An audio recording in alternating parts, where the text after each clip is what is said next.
যার অবতীর্ণের সময়ে বিষ্ণু কাঁদছেন, শিবও কাঁদছেন যার লীলারস আস্বাদনের জন্য। আচ্ছা দেখুন ব্রহ্মাজি কি করছেন। মহাপ্রভুর আগমন সাধারণ ঘটনা নয়, আজকের এই তিথি সাধারণ নয়। ব্রহ্মা কাঁদছেন, প্রভু আমি দাপরে আমার যে প্রজ্ঞা, আমাকে যতটুকু তুমি জ্ঞান দিয়েছ সেই জ্ঞানের দ্বারা আমি তোমার তত্ত্ব নির্ণয় করতে পারিনি। আমি অপরাধ করেছি। পরম ব্রহ্মরূপে, পুরুষোত্তম রূপে, অনাদির আদি রূপে, অখণ্ড পরতত্ত্ব রূপে ব্রজলীলা আমি অনুভব করতে পারিনি। তাই তোমার সখাদের, তোমার গাবিবৃন্দকে চুরি করে আমি ভক্তচরণে অপরাধ হয়েছি প্রভু, তোমার লীলাতে আমি প্রবেশ করতে পারিনি। কিন্তু শ্রীকৃষ্ণের থেকে মহাবদান্য তুমি, যে গৌর অবতীর্ণ হয়ে আসছো তুমি, তুমি মহাবদান্য, মহাকরুণায়, মহাপ্রেমে পূর্ণ। তাই ব্রজলীলাতে আমি অপরাধ করলেও তোমার গৌর লীলাতে কৃপা করে আমাকে নিচু কোলে যে কোনোভাবে আমাকে একটু তোমার লীলা স্মরণের, লীলা দর্শনের, তোমার লীলা সাক্ষী করে আমাকে একটু ভারত ভূখণ্ডে জন্ম দাও। ব্রহ্মা প্রার্থনা করছেন, সেই ব্রহ্মা হয়ে এলেন গৌর লীলাতে নামাচার্য হরিদাস ঠাকুর হয়ে। মহাপ্রভুর অবতীর্ণতে কে কে আসছেন জগতে? দেবশিবাদ নারদ বললেন, প্রভু তোমার সংকীর্তন প্রেম ও বিতরণ লীলায় আমি তোমার সাথে যাব, কৃপা করো, চরণে নাও এইটুকু আকতি প্রণতি, তোমার লীলাইতে যেন আমি যেতে পারি। এই নারদ হয়ে এলেন শিবাস ঠাকুর হয়ে। কে আসছেন না বলুন তো? আজ গৌর লীলাতে, গৌর আবির্ভাবে আপনারা যারা এসেছেন, প্রতিকূল হলেও আজ তাকিয়ে দেখুন তারা সব আসছে, সকলে নেমে আসছেন। শুধু কি তাই? আপনারা জানেন স্বয়ং রাধারানী চিন্তা করলেন, জয় রাধে, জয় গৌর সুন্দর, জয় রাধে, জয় রাধে, জয় গৌর সুন্দর, জয় রাধে।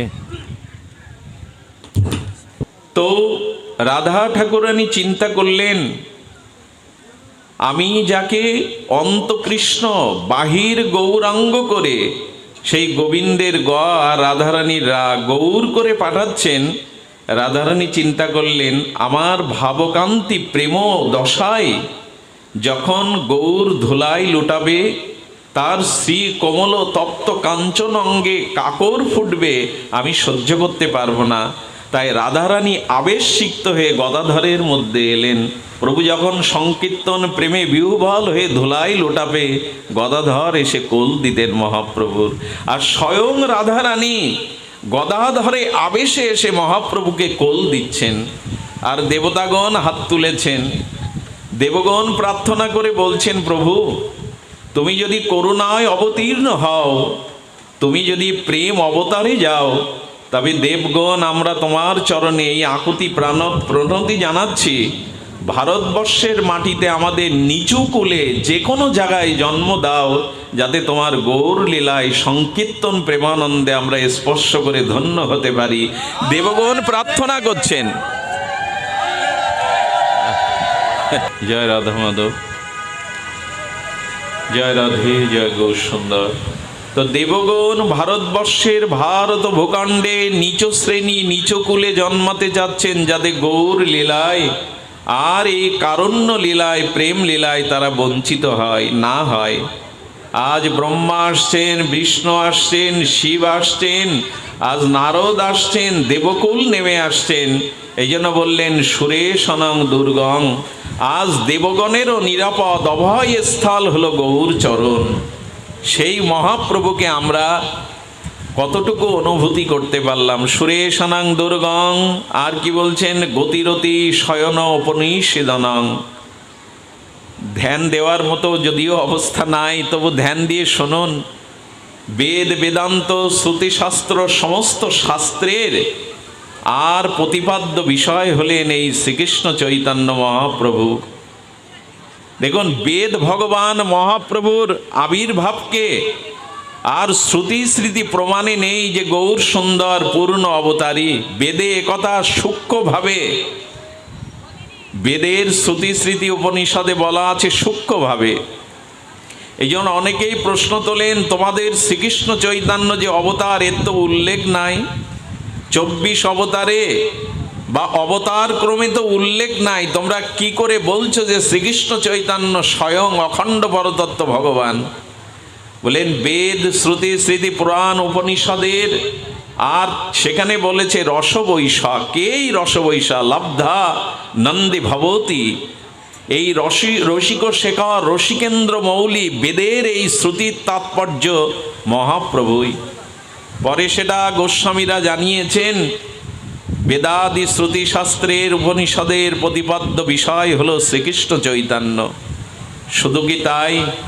মুনিনাং সর্বস্বং, সমস্ত মুনিগণের, আমার কাছে দেন, সমস্ত মুনিগণের, মননশীল মুনিগণের একমাত্র মননশীলতায় আছেন মহাপ্রভু। মুনিনাং সর্বেশ্বং, মুনি কারা? যারা মনন ক্রিয়ার দ্বারা, ধ্যানের দ্বারা সেই পরম ব্রহ্মকে আর হৃদয়ে অনুভূতি করেন, অনুভব করেন। তো সেই মননশীল মুনিগণেরও সর্বস্ব ধন হলো আমার গৌর। মুনিগণেরও সর্বস্ব ধন আমার গৌর। দেখুন রামলীলায় রাঘবেন্দ্র রাজীবলোচন মা সীতাকে নিয়ে দণ্ডকারণে জানকী বল্লভ রাঘবেন্দ্র রামচন্দ্র আর জগতলক্ষ্মী সীতামা বসে আছে। সেখানের সেই ঋষিমুনিরা আর এই ভগবত ভগবতীকে দর্শন করে আর তাদের চিত্তে এতদিনের ধ্যানময় স্বচ্ছ হৃদয়ে আর অনুভূতির হৃদয়ে তারা চরণে পড়ে বললেন, আমরা যুগল ভজন করতে চাই। রাঘবেন্দ্র রামচন্দ্র বললেন, এই লীলাতে তা সম্ভব নয়।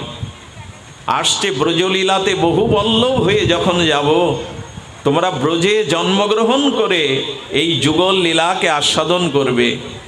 কিন্তু ব্রজবাসী বৃন্দাবনের সকলের এই প্রেম উপলব্ধি হয়নি। তার পরিশিষ্ট মহা যুগল ভজন গৌর এসে ওই পরিকর নিয়ে পূর্ণ করলেন। এই জন্য মুনিগণেরও সর্বস্ব ধন শ্রী গৌরচরণ। প্রণত পটলীনাং মধুরিমা। আর যারা মধুর ভজন করেন, যারা মাধুর্য ভজন করেন, সেই মাধুর্য ভজনের একমাত্র মাধুর্য মূরতি হলেন রাধা কৃষ্ণ মিলিত তনু প্রেমাবতার শ্রী গৌরাঙ্গ। অর্থাৎ ব্রজবাসীরা যে প্রেম পেয়েছিল, গোপীগণের বাইরে, ব্রজবাসীর বাইরে যে প্রেম কেহ পান নাই, আমার গৌর অবতারে আপামর সকলকে সেই ব্রজপ্রেম রাধা প্রেম দিয়েছিলেন। এই জন্য যারা মাধুর্য উপাসক, তারা আমার গৌর চরণ আশ্রয় ছাড়া অন্যখানে মাধুর্য বসনার তাদের পরিপূরণ নাই। এই জন্য যুগল ভজন, রাধা মাধবের ভজন, এটি একমাত্র সম্ভব কেউ যদি গৌর চরণ আশ্রয় করে, কেউ যদি গৌর কৃপা করুণা কটাক্ষ পায়, তবেই তো সে যুগল ভজন পাবে। গৌর কৃপা ব্যতীত, গৌরাঙ্গ করুণা ব্যতীত কারো কোনোদিন যুগল ভজনের অতিমতি হতে পারে না। এই জন্য যদি গৌর না হইতো, যদি গৌর না হইতো আমরা যুগল পেতাম না। গোপী প্রেম আর বৃন্দাবনের সেই গোপী প্রেম, এটা কখনো আমাদের ভাগ্যে হতো না। ব্রজবধূ যা কল্পিতা, সেই ব্রজবধূ গোপীগণের যে আস্বাদ্য প্রেম, সেটা মহাপ্রভু এবার ব্রজের বাইরে সবাইকে দিতে এলেন। সচৈতন্যং কিংমে পুনরারপি দৃশ্যইতি পদম। আচ্ছা, শুধু কি দেবগণ, শুধু কি মনুষ্যগণ? নিখিল পশুপালাম বুঝাম। আহা, মহাপ্রভু ব্রহ্মা বিষ্ণু নারদ এবং দেবগণ নয়, যে প্রেম বিতরণ ইতিপূর্বে কোনো ভগবৎ স্বরূপ কর্তৃক হয়নি, মহাপ্রভু বনের বাঘকে, পশুকেও প্রেম দিলেন, সিংহস্র বাঘ্রকেও প্রেম দিলেন। লক্ষ্য করবেন, ব্রজ বিপিনে শ্রী গোবিন্দ লতা পাতা বৃক্ষকে প্রেম দিয়েছিলেন, এটা ভাগবত বলছে। ওই বনের হিংস্র সাপাত সংকুল ব্যাঘ্রকে, সাপকে, বনের জীবজন্তুকে গৌর ছাড়া তো কেউ প্রেম দেয়নি। মনে পড়ে আপনাদের, ঝাড়িখঞ্জের পথে, ব্রজের পথে অনুরাগী হরিনাম মধুর কণ্ঠ নিতে নিতে প্রভু যাচ্ছেন, আর প্রভুর সেই হরিনামের বনপথে সে বাঘ সম্মুখে পড়েছে। হিংস্র ব্যাঘ্রের গায়ে মহাপ্রভুর পা লেগে গেছে। চরণটা লাগার সাথে সাথে মহাপ্রভু চোখ উন্মিলন করে বাঘের দিকে দুহাত প্রসারিত করে বলছে, ও হে ব্যাঘ্র, কত জন্মের অপরাধাদিতে এই শপথ সংকুল হিংস্র জন্তু হয়ে এসেছো, একবার কৃষ্ণ বলো। এমন ভগবান কোথায় আছেন যিনি বনের বাঘকেও কৃষ্ণ বলাচ্ছেন, প্রেম বলাচ্ছেন? আহা, দাতা শিরোমণি। আর এই প্রেম তিনি বনের হিংস্র ব্যাঘ্র কি করলো জানেন? দুঃখের বিষয়, মানুষ ব্যতীত প্রভু কারো হাত দেননি। পৃথিবীতে তো জীবজন্তু আছে, কারো হাত নাই। হাতটা আমাদের দিয়েছিলেন গৌর বলবার জন্য, প্রেমানন্দে হরি বলবার জন্য। আজ বনের ব্যাঘ্র মহাপ্রভুর প্রেম বিতরণে সে ওই পা দিয়ে হাত তুলে কৃষ্ণ কৃষ্ণ বলছে। বনের ব্যাঘ্র একটা নয়, 7-7টা ব্যাঘ্র এলো, অনেকগুলো হরিণ এলো। কি বলবো আপনাদের, মহাপ্রভুর প্রেম বিতরণে, প্রেম আস্বাদনে বনের সাপগুলো এসেছিল। যদি বলেন তুমি কি দেখেছো? না, সাপগুলো যে এসেছিল মহাপ্রভুর কীর্তন প্রেমে চরণ পরশে ওখানে পাথরগুলো গলে গিয়েছিল। মহাপ্রভুর চরণটা পাথর বুকে ধারণ করেছিল। দীর্ঘ 16 ইঞ্চি পরিমাণ শ্রীমান মহাপ্রভুর চরণ আজও অঙ্কিত আছে ঝাড়িখণ্ড জঙ্গলে। পাথর গলে গেল, সেই বিগলিত পাথরে সাপগুলো এসেছিল, তাদের অঙ্গের চিহ্ন আছে। হরিণগুলো হিংস্র ব্যাঘের পদচিহ্ন ওখানে আছে। কীর্তন সংকীর্তন রসে মহাপ্রভু প্রেমাবেশে যখন আর পাথরের উপরে মহাপ্রভু গড়াগড়ি দিচ্ছেন, পাথরগুলো তুলো পেজার মতো জড়িয়ে গিয়েছিল। পাথর গলে গেল, গলল না শুধু আমার হৃদয়। হিংস্র ব্যাঘ্র হরিণ একসাথে চুম্বন করে কৃষ্ণ কৃষ্ণ কৃষ্ণ বলছে তাদের ভাষায়। আর চৈতন্য প্রভু মাঝগানে নিয়ে এই হিংস্র সবাদ সঙ্গল সবাইকে নিয়ে কীর্তন করছেন। এমন অবতার হয়েছে কি আর হবে? বনের ব্যাঘ্রকেও যিনি নাম দিলেন, হিংস্র জীবজন্তুকেও যিনি প্রেমে উন্মত্ত করালেন, আহা, সেই অবতারে আমার রতি হলো না, সেই অবতারে আমার প্রেম হলো না। কতটা দুর্দর্ব, কতটা অপরাধে চিত্তে পাথর গলে গেল, আমার হৃদয় গলল না। এই জন্য গৌর বলতে যার হৃদয় বিগলিত হয় না, সে হৃদয় তো আমার মতো অপরাধের হৃদয়, কঠিন হৃদয়। মহাপ্রভু কি করছেন জানেন? বাঘগুলোকে আশীর্বাদ করছেন, জন্তু জীবগণকে কৃষ্ণ ভক্তির আশীর্বাদ করছেন করে প্রভু আপন বৃন্দাবনের পথে আপন মনে চলেছেন। বাঘগুলো মহাপ্রভুর পেছনে পেছনে চলছে, প্রভু আমাদের নিয়ে যাও, এই হিংস্র প্রাণীতে কত অপরাধের জন্য জন্মেছে, এবার আমাদের তোমার সাথে নাও। কৌতুকী মহাপ্রভু আশীর্বাদ করবেন, তোমাদের প্রেম হোক, তোমরা ব্রজে যেতে পারবে না, এখানেই থাকো, তোমাদের কৃষ্ণ ভক্তি হোক। বাঘগুলো চেয়ে চেয়ে দেখছে, তাদের প্রাণের ঠাকুর, প্রেমের ঠাকুর একাকী পথে চলেছেন বলভদ্রকে নিয়ে। জানেন, বাঘগুলোর জীবনে আর হিংসা করা হয়নি। বাঘগুলো আর কোনো প্রাণীকে শিকার করে, মাংসাশী প্রাণী ব্যাঘ্র, কিন্তু প্রভুর প্রেম পাওয়ার পর আর হিংসা তাদের মধ্যে ছিল না। তারা কোনো প্রাণীকে হত্যা করে আর খায়নি। দীর্ঘ প্রায় 1 মাস বাঘগুলো নিরাহারে, আর যেদিক দিয়ে প্রভু ব্রজের পথে গিয়েছিলেন সেই পথে তাকিয়ে ব্যাঘ্র অঝরে কাঁদত। কাঁদতে কাঁদতে গৌর স্মরণ করতে করতে চিরদিনের মতো তাদের জৈব কোষ ছেড়ে তারা মহাপ্রভুর নিত্য ধামে বিদায় নিয়ে নিল। আজ তারা নিত্য ধামে চলে গেল। ব্যাঘ্রের করুণা হলো, সর্পের করুণা হলো, হলো না শুধু আমার। 4000 বছর অপেক্ষা করতে হবে জানেন। মহাপ্রভু সব কলিতে আসেন না। আমরা আর 4000 বছর পরে হয়তো মহাপ্রভুর কৃপা হলে তিনি নেমে আসবেন। পদকর্তা বলেছেন সেই 4000 যুগ পরে যখন গৌর অবতীর্ণ হবেন শ্রীধাম নবদ্বীপে আর ধাম শিরোমণি, সেদিন আমি মানুষ হয়ে আসবো তো, আমি গৌর বলবার জন্ম পাবো তো, আমি ভারত ভূখণ্ডে জন্মাতে পারবো তো। তাই পেয়েছি যখন গৌর সুন্দরের অপার করুণা, তখন বাদ পড়বো কেন? যদি ব্যাঘ্রের হয়, হিংস্র জীবজন্তুর হয়, আমাদের কেন হবে না? এই জন্য শ্রীকৃষ্ণ চৈতন্য মহাপ্রভুর প্রেম বিতরণ লীলা বড় অদ্ভুত।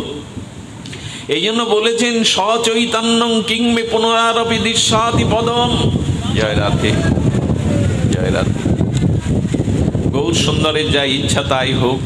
আমরা আমাদের পরীক্ষা নেই, গৌর সুন্দর যা কৃপা করেন তাই হোক। সুধীজন, সুধী ভক্তজন, মহাপ্রভুর আমাদের নয়ন পথে কবে গৌরচন্দ্র আবার পাবো আমরা? আমাদের নয়ন পথে কবে আমরা গৌরকে পাবো? তাই বন্দনা করেছেন অদ্বৈত প্রকটীকৃত নরহরি পৃষ্ঠ স্বরূপ প্রিয় নিত্যানন্দ শক সনাতন গতি শিরোপুরীত কেতন লক্ষ্মী প্রাণপতি গদাধর ভাবল্লাসী জগন্নাথ ভূ সাঙ্গ পাঙ্গ সপার্ষদং সদয়তং দেব শচীনন্দন। তিনি অদ্বৈতের দ্বারা প্রকট হলেন, তিনি নরহরির পৃষ্ঠ স্বরূপের পরম প্রিয়, তিনি নিত্যানন্দ শক আর সনাতনের একমাত্র গতি। হ্যাঁ, রাজমন্ত্রী সনাতন গৌর অনুরাগী ষড়গোস্বামীর মহাপ্রভুর জন্য যে সর্বস্ব সমর্পণ ত্যাগ বৈরাগ্য কেন জানেন? নিজ ভক্তি যোগ বৈরাগ্য বিদ্যা শিক্ষণ। মহাপ্রভু এসেছিলেন ভক্ত অবতার, ছন্ন অবতারে। শুধু ভক্তজন, মহাপ্রভু ভক্ত অবতারে এলেন, ছন্ন কলৌ। এই জন্য একমাত্র সদ্গুরুর কৃপা ব্যতীত, নিতাই গৌর চরণের চরণাশ্রিত তাদের করুণা ব্যতীত মহাপ্রভুকে সবাই বুঝতে পারে না, গৌর সুন্দরকে সবাই উপলব্ধি করতে পারে। একটা ঘটনা মনে পড়ল, এইখানে একটা কিছু দিয়ে দাও। একটা ঘটনা মনে পড়ল। আপনারা ভক্তমাল গ্রন্থের কথা জানেন, গৌড়ীয় বা সকল সম্প্রদায়ের বড় আদরণীয় গ্রন্থ শ্রী ভক্তমাল। এই ভক্তমাল রচনা করেছিলেন শ্রী নাবাজি গোস্বামী। নাবাজি গোস্বামী যখন ভক্তমাল রচনা করছেন, তখন তিনি চিন্তা করছেন চৈতন্যদেব নিত্যানন্দ একজন মহাপুরুষ, একজন পরম ভক্ত, এই মনে করে উনি ধ্যানে সমাধির দ্বারা চৈতন্যের জন্য কিছু লিখবেন। তো নাবাজি গোস্বামী যখন লিখবেন ধ্যানের দ্বারা, আপনারা বিশ্বাস করবেন 3 দিন ধরে সমাধিস্থ নাবাজি ধ্যানের দ্বারা দেখছেন যখনই গৌর মূর্তি চিন্তা করছেন তখন সামনে কৃষ্ণ এসে উপস্থিত হচ্ছে, যখনই নিত্যানন্দ প্রভুর স্মরণ করছেন তখন বলদেব এসে উপস্থিত হচ্ছে। উনি মনে করেছেন, নাবাজি মনে করেছেন মহাপ্রভু একজন মহাপুরুষ। আমরা অনেকেই তাই মনে করি যে হয়তো মহাপ্রভু কোনো মহাপুরুষ হবে, কোনো কৃষ্ণ শুদ্ধ ভক্ত হবে। তো নাবাজি তার গ্রন্থে মহাপ্রভুর কিছু জীবনচরিত লিখবেন যে একজন ভক্ত হিসাবে, মহাপুরুষ হিসাবে। কিন্তু তিনি যতবার 3 দিন ধরে সমাধির ধ্যানে দেখছেন, যখনই কৃষ্ণ চিন্তা করছেন, যখনই গৌর চিন্তা করছেন, ওখানে কৃষ্ণ এসে উপস্থিত হচ্ছে। যখনই তিনি নিত্যানন্দের কথা ভাবছেন সমাধিতে, তখনই ওখানে বলদেব বলরাম উপস্থিত হচ্ছেন। উনি 3 দিন ধরে নির্ণয় না করতে পেরে, তবে এরা কারা, কেন কৃষ্ণ আসছে গৌর চিন্তা করলে, কেন নিত্যানন্দ স্বরূপ চিন্তা করলে বলদেব তত্ত্ব আসছে। অগ্রদাস শ্রীগুরুর চরণে গিয়ে বললেন, গুরুদেব, মহাপ্রভুর সম্পর্কে আমি ভক্তমালে কিছু লিখতে গিয়ে আমি তাকে মহাপ্রভুর ভক্ত মনে করেছি, কিন্তু এ তো দেখছি কৃষ্ণ বলরাম আসছে। অগ্রদাস গুরুদেব হেসে বললেন, তুমি জানো না নাভা, সেই ব্রজের কানাই এবার, সেই ব্রজেন্দ্র নন্দন এবার রাধা ভাবকান্তি নিয়ে গৌর হয়েছে, গৌর মহাপুরুষ না। শ্রীমান চৈতন্য মহাপ্রভু কোনো মহাপুরুষ ভক্ত না, উনি ছন্ন কলিতে আর নিজের পরিচয় গোপন করেই এসেছেন। নিজের পরিচয় উনি গোপন করেই এসেছেন নবদ্বীপে, তাকে তুমি চিনবে কি করে? আপনারা দেখবেন ভক্তমালের কয়েকটা পৃষ্ঠা মহাপ্রভুর পরতত্ত্বকে নির্ণয় করলেন যে নিতাই হলো বলরাম আর ব্রজেন্দ্র নন্দন কানাই হলেন মহাপ্রভু। শুধু কি তাই? শুধু তাই না। আচ্ছা, এত ভাবি কলিকালের প্রথম সন্ধ্যায় অবতীর্ণ হইল কৃষ্ণ আপনি নদিয়ায়। কৃষ্ণই তো আসছেন, তাহলে মহাপ্রভুর বৈশিষ্ট্য কি? বলো না, শব্দটার দিকে ধ্যান দিন। এত ভাবি মানে ভাবনাটা অল্প না, অনেক ভেবেছেন। শ্রীকৃষ্ণ অনেক ভেবেছেন। কি ভেবেছেন? এত ভাবি কলিকালের প্রথম সন্ধ্যায় ভগবান ভাবতে বসেছেন। আমাদের ভাবনা হতে পারে, কৃষ্ণচন্দ্র ভাববে কেন? ভাবছে কেন জানেন? ভাবছে উদ্ধব ব্রজের একটা ধূলি পাওয়ার প্রার্থনা করেছেন, ব্রহ্মা একটা ধূলি পাওয়ার প্রার্থনা করেছেন।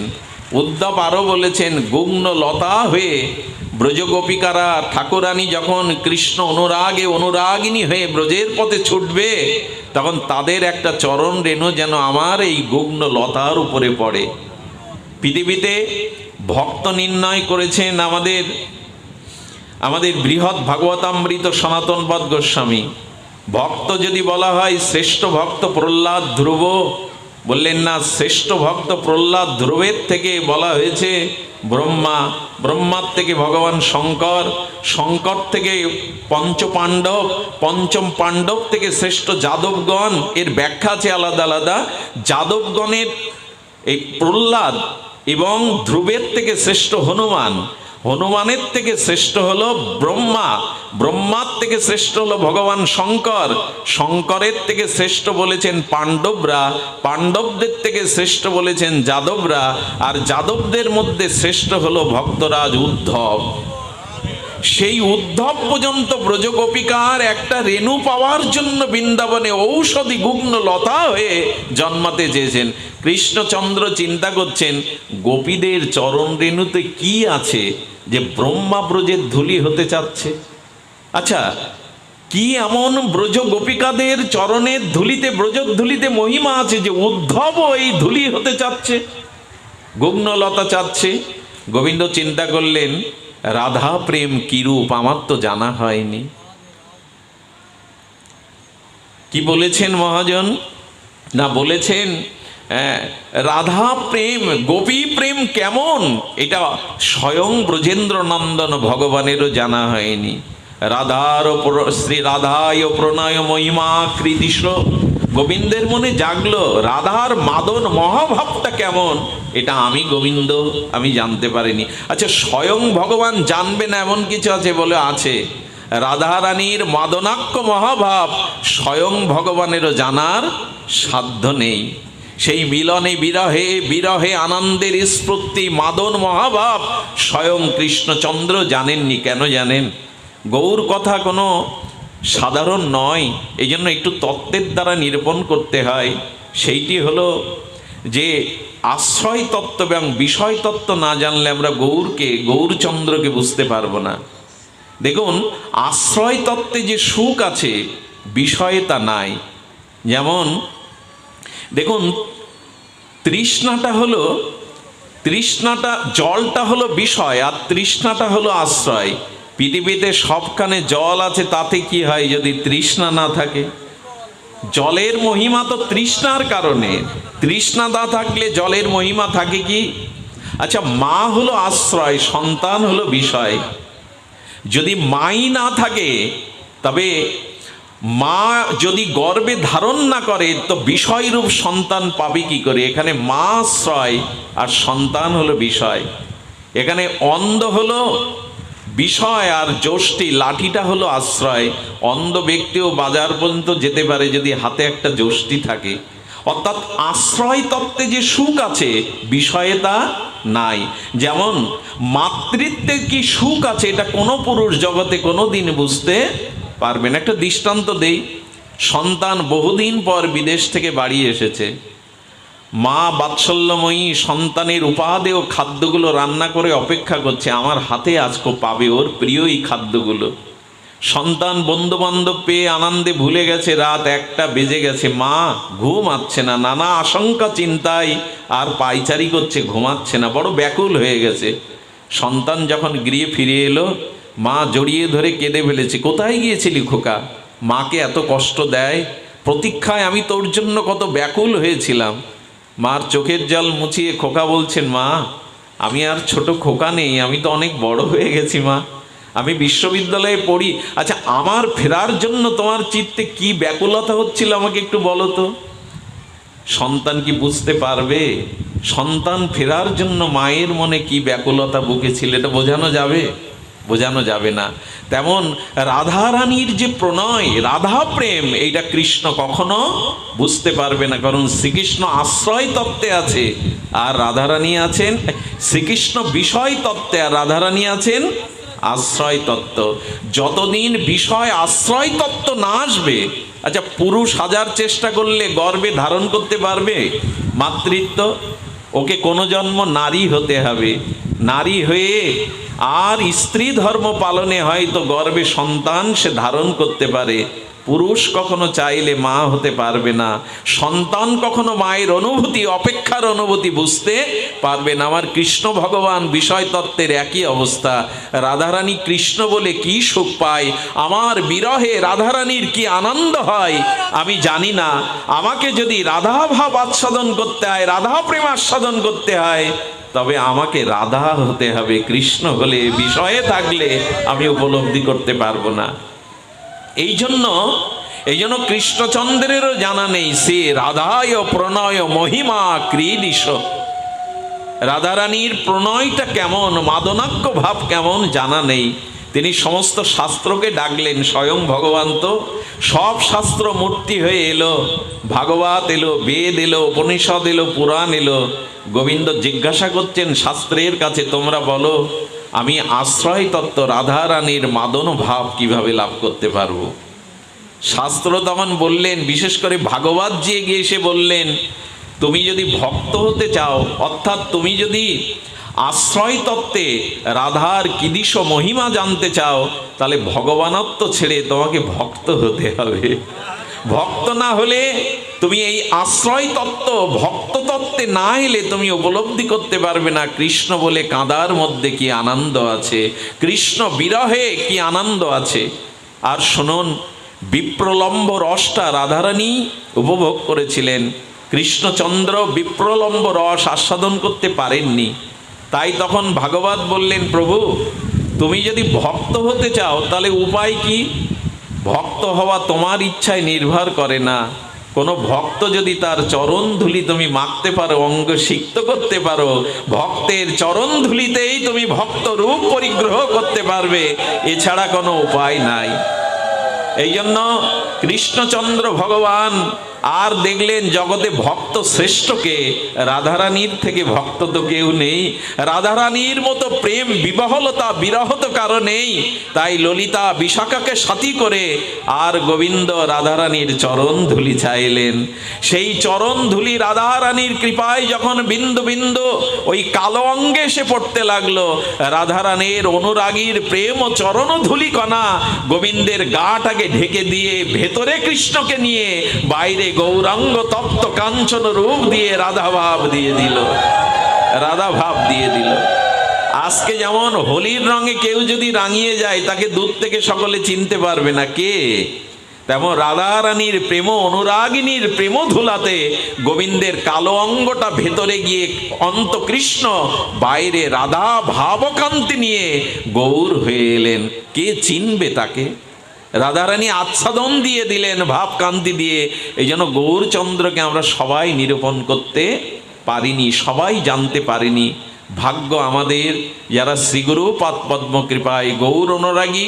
ওই যে কি বলছেন, কহিবার কথা নহে কহিলে কেহ না বুঝায়, ওই সে চিত্র চৈতন্যের রঙ্গ। বলেন মহাপ্রভুর কথা বললেও কেউ বুঝবে না, এটা বুঝাবার কথা নেই। কে বুঝবে? সেই সে বুঝিতে পারে চৈতন্যের কৃপায় যারে হয় তার দাসানুদাসের সঙ্গ। যদি কোনো গৌরগত প্রাণ দাসানুদাসের সঙ্গ কখনো হয়, তবে সেই দাসের কৃপায় বুঝবো গৌর কি ধন, গৌর কি প্রেম, গৌরের কি মহিমা। এই জন্য গৌর দাসানুদাসের নরোত্তম দাস মাগে, হ্যাঁ, রামচন্দ্র সঙ্গ, অর্থাৎ নরোত্তম সেবা মাগছেন কার? গৌর দাসের সেবা। এই জন্য গুরু কৃপায়, গৌরাঙ্গ কৃপায় যদি কেউ দাসানুদাসের চরণ ধুলি পায় তবেই করুণা পাবে। যদিও গুছিয়ে বলবার মতো আবহাওয়া পরিস্থিতি নাই, তবু বলবো সেই গৌরের আবির্ভাব তিথি আজ। আপনারা সাক্ষী হয়ে থাকলেন এই বৃষ্ণে স্নাত প্রতিকূল অবস্থায়। তবে গৌরচন্দ্রের কৃপা, গৌরের মহামহিমা সামান্য একটু বলি। আমার মহাপ্রভুর লীলা কথা হ্যাঁ বাবা, আমার মহাপ্রভুর একটু লীলা কথা আমরা সাধারণ আস্বাদন করি। আগামী কালও আছে, যদি মহাপ্রভু কৃপা করে আমরা তার কথা আবারও শুনব।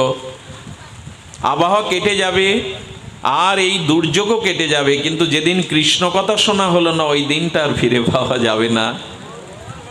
আবার হয়তো প্রকৃতি স্বাভাবিক হবে, আবার রৌদ্রোজ্জ্বল চন্দ্র কিরণ পাবো, কিন্তু যেদিনটা কৃষ্ণ কথা শোনা হলো না সেদিনটা ফিরে পাবো না। শুধু ভক্তগণ, এই জন্য আমরা একটু গৌর লীলা সামান্য আস্বাদন করি। আমার মহাপ্রভুর করুণা দেখুন, কত বড় ত্যাগ ও বৈরাগ্য আমাদের শিক্ষা দিয়ে গেলেন। কারণ কি জানেন, এই যুগে মুখের কথা কেউ মানবে না। এই যুগে যদি নিজে ত্যাগ ও বৈরাগ্য নিজ আচরণ করে শিক্ষা না দেওয়া যায় তাহলে কেউ জাগবে না। শুনুন মহাপ্রভুর সেই বিরহ দশা, তিনি জীবের জন্য ত্যাগ বৈরাগ্যের জন্য কতটা আত্মত্যাগ করেছেন।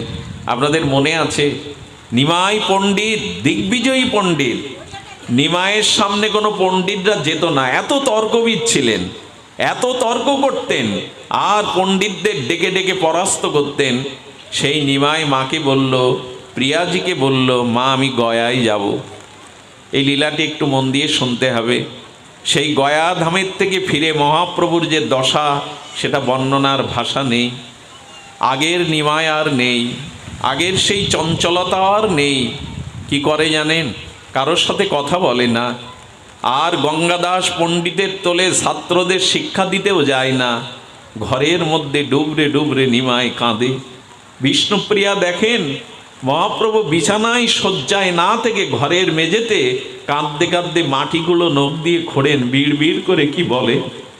সচিমা দেখছে আমার নিমাই খায় না, মাথায় আর সুগন্ধি তেলও দেয় না, চূড়াও করে না। নিমাই গঙ্গা দাসের পাঠশালায় ছাত্রদের পড়াতে যায় না। নিমাই, নিমাই, তোর 7-7টা বোনকে আমি হারিয়েছি, তোর বাবা চলে গেল তোকে একা রেখে, তোর দাদা বিশ্বরূপ সন্ন্যাস নিয়ে চলে গেল, তুই আমার একমাত্র বাঁচার প্রদীপ। নিমাই, তুই যদি মুখ এমন করে থাকিস, তুই যদি ভালো করে না হাসিস, তোর জন্যই তো বেঁচে আছি নিমাই। তোর এই সচিমায়ের একমাত্র প্রদীপ তুই নিমাই, কেন এমন করিস? মা, মা আমার তো কিছু ভালো লাগে না মা। কেন নিমাই, তোর কি হয়েছে বল? বলে, মা আমার কিছুই ভালো লাগে না। নিমাই ডুবরে ডুবরে কাঁদে। বিষ্ণুপ্রিয়া মাঝে মাঝে ভয় পেয়ে সচিমার ঘরে চলে যান। মা, প্রভু বিড় বিড় করে বকে, নখ দিয়ে ঘরের মেঝের মাটি খোঁড়ে, কখনো কখনো ডুবরে কেঁদে ওঠে। একদিন সচিমা চিন্তা করলেন, আজকে সবাইকে ডাকি, শ্রীবাস আছে, চন্দ্রশেখর আছে, দেখো তোমরা ওর বাবার মতো, তোমরা দেখো না আমার নিমায়ের কি হয়েছে। নিমাই আর আগের নিমাই নেই, যেন উদাস হয়ে গেছে। আর বাড়িতে নারায়ণ পূজা করে মহাপ্রভুকে বলছেন, নিমাইকে বলছেন, সচিমা নিমাই আই তো একটু প্রণাম করত, নারায়ণের কাছে বর চেয়ে নিত। মহাপ্রভু নারায়ণের সামনে গিয়ে চাইছেন, ন ধনং ন জনং সুন্দরীং কবিতাং বা জগদীশ কামায়ে। হে প্রভু, আমি ধন চাই না, সুন্দরী রমণী চাই না, আমি পাণ্ডিত্য চাই না, আমাকে কৃষ্ণ ভক্তি দাও, যেন অহৈতুকী ভালোবাসতে পারি। মহাপ্রভু এই চাইছেন। সচিমা মহাপ্রভুর মাথায় আর বৈষ্ণবদের ধুলি দিয়ে বলছেন, দেখো শ্রীবাস, দেখো আমার নিমায়ের কি হয়েছে। মহাপ্রভুর সামনে শ্রীবাস ঠাকুর দাঁড়িয়ে, শ্রীবাসের দিকে তাকিয়ে মহাপ্রভু প্রেমাশ্রু আর ছলছল চোখে শ্রীবাসকে বলছেন, শ্রীবাস তুমি বলো না, মা বলছে আমার নাকি বায়ুরোগ হয়েছে, আমি নাকি উন্মাদ হয়েছি, বলো না শ্রীবাস, সত্যিই কি আমি উন্মাদ হয়েছি, সত্যিই কি আমার বায়ুরোগ হয়েছে? শ্রীবাস মহাপ্রভুর হাতটা কোলে করে বলছেন, হাতে করে বললেন, প্রভু তোমার যে ব্যাধি হয়েছে এটা ব্রহ্মা শিবাদিরও হয় না, যোগী ঋষি মুনিদেরও হয় না, এটা কৃষ্ণ প্রেম হয়েছে তোমার। প্রভু তুমি যদি পারো ওর কিঞ্চিত কণা প্রেম আমায় দাও। শ্রীবাস কথা বলার সাথে সাথে মহাপ্রভু জড়িয়ে ধরে বললেন, শ্রীবাস তুমি যদি বলতে আমার বায়ুরোগ হয়েছে, আমি সরোধনী গঙ্গায় ডুবে মরতাম। শ্রীবাস তুমি আমাকে বাঁচালে, শ্রীবাস তুমি আমাকে বাঁচালে। তিনি মুকুন্দ আর প্রিয় ভক্তদের, গদাধর আছেন, সবাইকে একদিন ডেকেছেন মহাপ্রভু। মহাপ্রভু ওদের মধ্যে বসে শুধু কাঁদছেন আর কাঁদছেন। গদাধর বললেন, কি হয়েছে বলো, বলো। আমি তো তোমার সাথী, খেলার সাথী, আমি তোমার অন্তরের প্রিয়। আমাকে বলো কি হয়েছে, প্রিয়জনের সাথে খুলে বলতে হয় ব্যথা বলো। গদাধর, আমি গয়া থেকে আসার পথে কানাইয়ের নাটশালাকে সেই কিশোর মূর্তি মুরলীধারী শ্যামসুন্দর বালককে দেখেছিলাম। তাকে দেখে যখন জড়িয়ে ধরতে গেলাম, সেই যে সে কোথায় লোকালো, আর তাকে দেখতে পাচ্ছি না। বলো না সে কোথায় লোকালো, সেই মুরলীধারী সুন্দর কিশোর কোথায় লোকালো? আমি আর তাকে না দেখে প্রাণে বাঁচছি না, বলো না কোথায় লোকালো? প্রভু কৃষ্ণ পাওয়ার বিরহ দেখাচ্ছেন, প্রভু কৃষ্ণের ব্যাকুলতা দেখাচ্ছেন। একজন ভক্তকে ভগবানকে পাওয়ার জন্য কতটা ব্যাকুল হতে হয়, অনুরাগ আসতে হয়। গদাধর প্রভুর হাতটা হাতে নিয়ে বলছেন, প্রভু তুমি সেই কিশোর শ্যামল মূর্তিকে খুঁজছো? সে তো তোমার হৃদয়ে প্রবেশ করেছে, তোমার হৃদয়ে আছে, আর কোথাও যায়নি। গদাধর, আমার হৃদয়ে আছে। প্রভু নখাগ্র দিয়ে বুক চিরতে লাগলেন, রক্ত ঝরাতে লাগলেন। আমার বুকে আছে, আমি দেখবো তাকে, না দেখলে যে আমি প্রাণে বাঁচবো না। বুক চিরছে মহাপ্রভু। গদাধর গিয়ে জড়িয়ে ধরেছে, সকলে জড়িয়ে ধরেছে। জড়িয়ে ধরে বললেন, প্রভু এমন ব্যাকুল হয়েও না। এই যে বৈরাগ্য, এই যে ভগবানের প্রতি অনুরাগ, এটি মহাপ্রভু ভক্ত অবতার হয়ে আমাদের শেখাচ্ছেন কৃষ্ণ পাওয়ার উপায়। হেসে খেলে ভোগ বিলাসে তো কৃষ্ণ পাওয়া যাবে না। শত বৎসর গভীরা কেঁদেছিল কৃষ্ণ বিরাহে। রাধারানী ভোর হলেই সেই ব্রজ বিপিনে আর ললিতাকে বলছো, ললিতা আমার শ্যাম কোথায়, শ্যাম কোথায়, বলতে বলতেই রাধারানী ধুলায় পড়ে যেতেন। কখনো মাধবী লতাকে, কখনো তমাল বৃক্ষকে জড়িয়ে ধরে রাধারানী বললেন, আমার শ্যাম আসবে না, আমার শ্যাম। মাথুর বিরহের এই বিরহ, ওই যে রাধারানীর চোখের জল, ওই জল নিয়েই তো মহাপ্রভু এসেছিলেন। এই জন্য সারাটা জীবন তিনি কৃষ্ণ বিরহে কেঁদেছেন, মাথুর বিরহে কেঁদেছেন। রাধারানী মাঝে মাঝে আঙুলের মধ্যে, এই চন্দ্র চিহ্নের মধ্যে কৃষ্ণকে দেখতে পেয়ে বলতো, ললিতা কৃষ্ণ ফিরে এসেছে ব্রজে, এই দেখ আমার নখচন্দ্রের মধ্যে কৃষ্ণচন্দ্র উদয় হয়েছে বলে নখটা বুকে চেপে ধরে কাঁদতে। ললিতা বললেন, আর কত কাঁদবি? কাঁদতে কাঁদতে দশম দশায় তোর যদি প্রাণ চলে যায় রাধে। বলে, প্রাণ চলে গেলেও আমি ব্রজে তমালে আমাকে বেঁধে রাখিস, যাতে কৃষ্ণ এসে প্রাণনাথ এসে দেখে আমি এখনো তার প্রতীক্ষায় আছি। ওই যে রাধারানীর বিরহের চোখের জল, ওই জল নিয়েই তো প্রভু এসেছিলেন। সারাটা জীবন কেঁদেছেন প্রভু। কারণ কি জানেন? নিজে না কাঁদলে অন্যকে কাঁদানো যায় না, নিজে না মজলে অন্যকে মজানো যায় না। কলির জীব আমরা, কাম অন্ধ, আমরা সত্য অন্ধ। আমাদের চিত্তে আছে পাপ, মলিনতা, দুর্বাসনা। কৃষ্ণ বলে আমরা কাঁদতে পারি না। আমরা বিষয়ের জন্য কাঁদি, ঘটি বাটির জন্য কাঁদি, রোগ শোকের জন্য কাঁদি। কিন্তু মহাপ্রভু এসে দেখালেন, কৃষ্ণ বলে কাঁদো। কাঁদতে হয় যদি কৃষ্ণ বলে কাঁদো। এই বিরহের কান্না প্রভুর থামেনি। চারিদিকে ভক্তদের মহাপ্রভু বললেন, আমি সন্ন্যাস নেওয়ার সিদ্ধান্ত নিয়েছি। বজ্রপাত পড়ল সচিমায়ের মাথায়। সচিমায়ের মাথায় যেন বজ্রপাত পড়ল। দেখুন কি ত্যাগ স্বীকার করেছেন। আর সচিমা যখন বজ্রপাতের মতো সংবাদ এলো, বিষ্ণুপ্রিয়াকে ঘরে গিয়ে সচিমা বললেন, আমার গৌরের কি ভাব দেখছি প্রিয়া, বধূ তুমি বোঝাও। একদিন রাত্রে বিষ্ণুপ্রিয়া হাত জোড় করেছে, হাত জোড় করে বললেন, একটা কথা দেবে আমায়? আমার জন্য না হলেও তুমি মায়ের বুকে ছুরি দিয়ে সন্ন্যাসে যেও না প্রভু, আমার কথা ভেবো না। কিন্তু মা, তুমি চলে গেলে মাকে আর বাঁচানো যাবে না। আচ্ছা তুমি বলো তো, চারিদিকে আকাশে বাতাসে শুনছি তুমি নাকি সন্ন্যাস নেবে। মহাপ্রভুর মুখ নিচু করে শুধু কাঁদছেন, নীরবতাই সম্মতির লক্ষণ। মহাপ্রভু যখন কাঁদছেন তখন বিষ্ণুপ্রিয়া কি বলল জানেন? প্রভু, আচ্ছা রামচন্দ্র বনবাসে যাওয়ার কালে সীতাকে নিয়েছিল, তুমি সন্ন্যাস নিলে আমি বুঝি তোমার সাথে যেতে পারবো না? প্রভু, আমাকে সাথে নিলে তোমার সন্ন্যাস কি লঙ্ঘন হবে? প্রভু, দ্রৌপদী পঞ্চপাণ্ডবদের সাথে বনেও গিয়েছিল, ভিক্ষা করে খেয়েছিল, আমাকে সাথে নেবে না? তখন বলেছিলেন বিষ্ণুপ্রিয়াকে, প্রিয়া সত্য ত্রেতা দাপার মতো কলির জীব নয়। এখানে স্ত্রীকে সাথে নিয়ে আমি সন্ন্যাস নিলে কেউ আমার ত্যাগ বৈরাগ্য মানবে না। তাই প্রিয়া, তোমাকে বড় ভার নিতে হবে জানো। যদি মা মারা যায় তবে পিতা সন্তানকে মানুষ করতে পারে না, কিন্তু যদি পিতা মারা যায় মা ভিক্ষা করেও সন্তানগুলিকে প্রতিপালন করে। আজ থেকে তুমি বৈষ্ণবদের মা, বৈষ্ণবদের জননী। তুমি ঘরে বসে বসে ত্যাগ বৈরাগ্যের দ্বারা কাঁদো, না হলে বৈষ্ণব কুল রক্ষা হবে না, নবদ্বীপবাসী রক্ষা হবে না। প্রিয়া, তোমাকে আমি এই ত্যাগ বৈরাগ্য দিয়ে গেলাম, আমার একার কান্নায় যদি জীবে হৃদয় দ্রবীভূত না হয়, তুমিও কাঁদো, সচিমাকে কাঁদাই।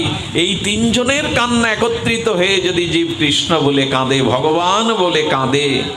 সারাটা জীবন এই তিনজন ত্যাগ স্বীকার করলেন, কাঁদলেন। মহাপ্রভু কাঁদালেন সচিমাকে।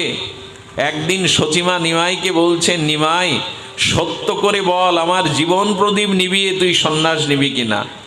মহাপ্রভু বললেন, মা আমি যতবার জন্মাবো আমি তোমার গর্ভেই আসবো মা, তুমি ভেবো না। তবে শোনো, তুমি আমার রূপ দেখো। আমি যখন বামন হয়েছিলাম তুমি অদিতি হয়েছিলে মা। তুমি যখন দেবাহুতি হয়েছিলে আমি ভগবান কপিল হয়েছিলাম। তুমি যখন কৌশল্যা হয়েছিলে আমি তখন রাম হয়েছিলাম। তুমি সেই দাপরের আর যশোদা, আর এই কলিতে তুমি আমার সচিমা, তুমি আমার স্বরূপ দর্শন করো।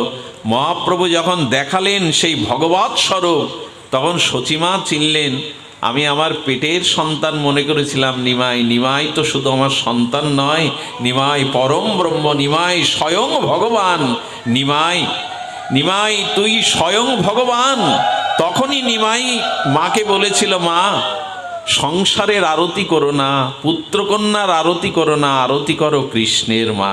আরতি মানে ভালোবাসাটা ভগবানকে দাও, সংসারকে ভালোবেসে কিছু পাবে না মা। সেই দিন মা বলেছিল, যদি ভগবান হয়ে এলি আমি ধন্য যে ভগবানকেই আমি ধারণ করতে পেরেছি গর্বে।